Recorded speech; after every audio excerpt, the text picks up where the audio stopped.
I thank the gentleman. We now go to the gentleman from South Carolina, Mr. Gowdy.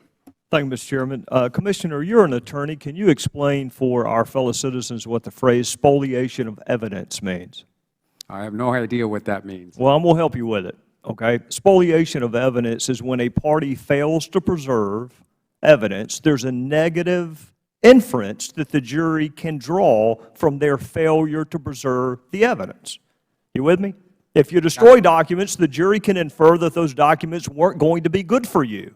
If you failed to keep documents, the jury can infer that those documents were not going to be good for you. You've heard the phrase spoliation of evidence, haven't you? I can't recall ever hearing it. It's true in administrative hearings, civil hearings, criminal hearings. I practiced law once 45 years ago, gave it up for Lent one year, never went back. All right. Well, let me tell you what you would have found if you had stuck with it.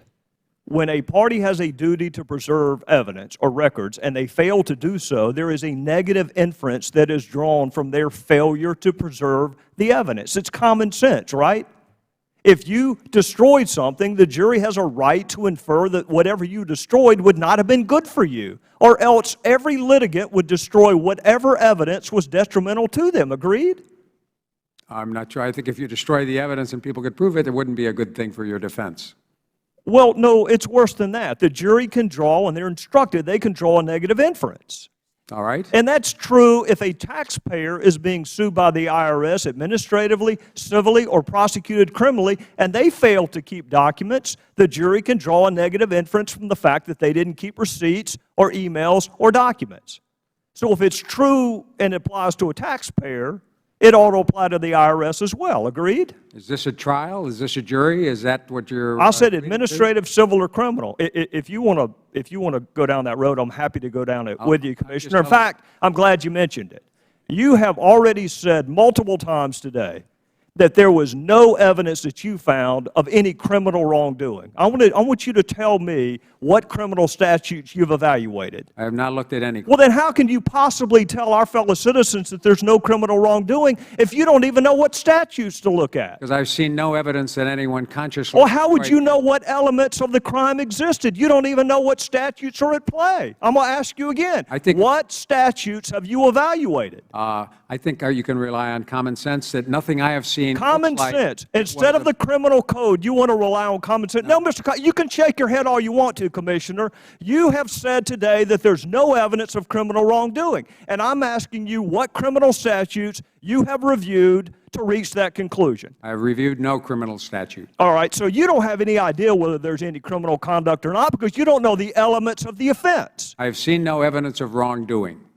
Oh, well, that's very different from no evidence of criminal misconduct, Commissioner. Well, it seems to me if you haven't done wrongdoing, it'd be pretty hard to argue that you've had some criminal violation if you did. Well, what did Lois Lerner mean when she said perhaps the FEC will save the day? I have no idea what did she say. What did she mean when she said we need a project, but we need to be careful that it doesn't appear to be per se political? You don't think that's a potential violation of 18242? I have no idea if it... Because you haven't looked at 18242, and you don't have any idea, Commissioner. You don't have any idea whether there's any criminal wrongdoing or not.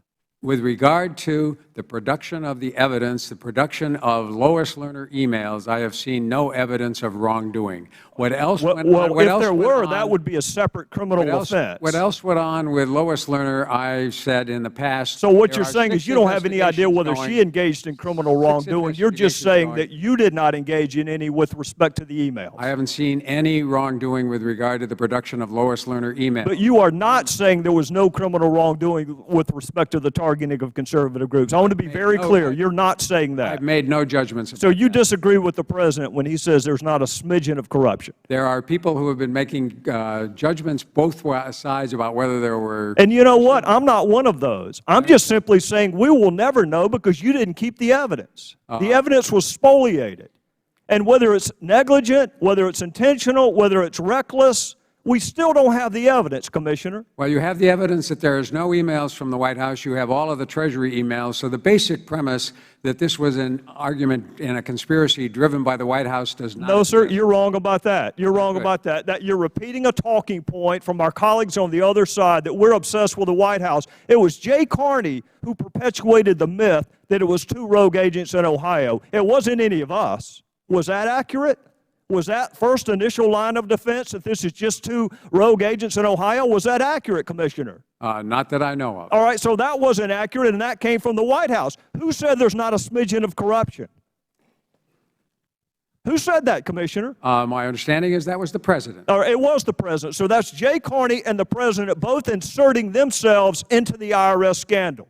And you want to blame us for bringing the White House into it? I haven't blamed you at all. You just did, Commissioner. You just did. Well, it's a good argument. All I said was the White House has revealed there were no Lois Lerner emails. Treasury has given you all of their emails. So to the extent that the argument was that Lois Lerner was conspiring and emailing back and forth, thus far, I haven't seen any. Well, you can be engaged in a conspiracy that doesn't include the White House. Gentlemen.